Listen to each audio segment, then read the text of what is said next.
Ah, Amiens, j'aime bien. Première saison en Ligue 1, petit budget, et ils se maintiennent direct. Avec tous les déboires qu'ils ont eus dans leur stade de la Licorne, la rambarde et tout ça. Et envers et contre tous, les mecs, peinards. Ils se maintiennent. Ça, c'est cool, ça. Moi, j'aime bien. Salut à tous, footeuses et footeux de la famille, c'est Thomas, peut-être dans l'hexagone des 20 équipes de Ligue 1, Conforama, Bobalpa, Cuisinella, Potronet, Sofa, Vojika, Castorama, tout ce que vous voulez qui rime en haut, il y a des meubles en kit. On a fait, donc, les Crocodimos, merci à vous. On a fait le Stade de Reims, merci à vous. On a fait le TFC, merci à vous. On a fait le LOSC, merci à vous. On a fait Caen, merci à vous. On a fait Strasbourg, merci à vous. On a fait Angers, merci à vous. Et là, on s'arrête donc sur Amiens, en Picardie. Et ouais, on va voir ça un petit peu. Le petit pousset de l'an dernier, qui s'est maintenu, qui va peut-être faire encore le coup cette année, on sait pas. D'abord, je remercie OneFootball, mon partenaire. Première application mondiale, numéro 1 sur le football, gratuite sur iOS et Android, Play Store et Apple Store. On parle aussi d'Amiens et du Mercato. D'Amiens, faut y aller, les petits amis. Le lien dans la description. C'est gratuit, ça mange pas de pain. Bah ouais, la Ligue 1, Conforama, plus on fait des vidéos, plus on approche, moins de 15 jours. On a hâte, franchement. Amiens, cathédrale Notre-Dame, une des plus belles cathédrales de France. Et même bord d'Europe, hein, c'est magnifique, allez-y si vous êtes dans le coin de la Picardie. Le logo avec les 2 licornes, on espère que ça portera chance, parce que c'est quand même, c'est un signe de superstition, quand même. Hein, les licornes, quand on a des hallucinations, mine de rien, on sait jamais. En chiffre justement, Amiens, 2e saison en Ligue 1. Une équipe quand même, 37 ans en Ligue 2, donc une équipe quand même qui connaît, vraiment une formation qui connaît les joutes de l'élite française, mine de rien. Hein. 12 victoires en Ligue 1. Vous imaginez 31,6, presque une victoire sur tous les 3 matchs. C'est quand même énorme pour un promu. 17 défaites, certes, mais 12 victoires. Voilà, ils ont acquis comme ça, surtout chez eux, ils étaient assez bons. 45 points, tranquille peinard, 26 millions de budget, donc un petit budget, mais on verra que ça suffira. Du coup, ils ont laissé partir des salaires importants quand même, on va voir ça dans le mercato.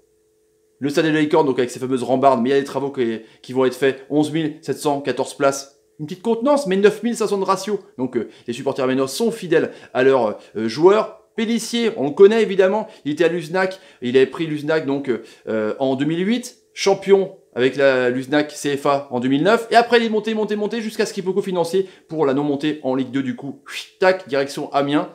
Il fait des bonnes saisons en Ligue 2, et bim, il montre en Ligue 1, truc de taré. Et il a fait une belle 13e place, 52 ans, l'affaire de l'âge, il joue au ballon. Moi j'aime bien Pélissier, il était notamment cité du côté de Toulouse, ou Caen, il est resté à Amiens. On va voir ça. Le mercato justement, pas mal de joueurs de la ligne offensive sont partis, si. Gaël Kakuta évidemment, Chelsea, Séville, on le connaît, qui était un peu partout, le Globetrotter, il est parti à Amiens. On se demandait pourquoi, et il a fait une superbe saison pour se relancer, 6 buts, là il est reparti en Chine, puis reparti au Rayo Vallecano en Espagne.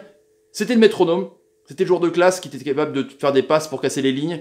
On va voir si ça va être compensé, en tout cas il va manquer forcément à Amiens. Manzala, le feu follet, sur une aile, parti pour 1 million d'euros, au SCO d'Angers, 4 buts, 3 passes D. Mine de rien, vous voyez, ça fait quand même des buts en moins dans la ligne offensive sur les départs. Serge Gapé aussi, 3 buts, 3 passes D. Mine de rien, c'est peut-être pas beaucoup, mais voilà, ça participe quand même à l'attaque. Donc on va voir si c'est compensé.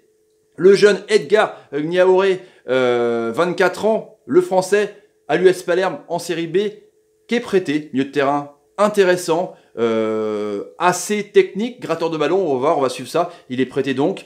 Mathieu Dreyer, l'ex-Canet, qui vient donc renforcer un peu cette triplette des 3 gardiens communes au club. Hein. Donc c'est évidemment Régis Gortner, le numéro 1, le meilleur gardien France Football de la saison 2017-2018. Mais c'est quand même un renfort de poids. Dreyer, il a 29 ans. C'est un bon, franchement, ça va être intéressant. Évidemment, ils ont donc tenté pour l'attaquant Juan Fernet Otero de l'Estudiantes en Argentine. 9 buts, toutes compétitions confondues en 23 matchs. Piste, certes, exotique, comme on dit. Championnat étranger, mais pourquoi pas. Ça se tente, on va suivre ça de près. Les autres du club et les joueurs à suivre. Thomas Manconduit. On a fait Thomas Mangani pour Angers. C'est des mecs qui ont la classe. C'est un truc de ouf, quoi. C'est des joueurs de hargne, des régulateurs. 1 but, 3 passes D, 27 ans. C'est un joueur vraiment de talent, quoi. C'est un truc de taré, quoi. Et puis c'est un super prénom, Thomas. Franchement, c'est un truc de ouf. Évidemment, Moussa Konaté qui a fait une saison de ouf, 13 buts, une passe D, le meilleur buteur, 25 balais, il est resté.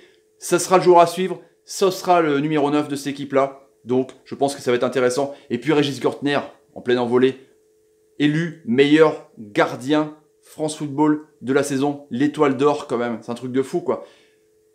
31 ans. Gardien énorme qui a fait notamment un match contre Paris, je me rappelle, des équipes fortes quand même. Il a écœuré les attaquants qui joue à l'international ou de niveau Champions League, franchement un gardien à suivre.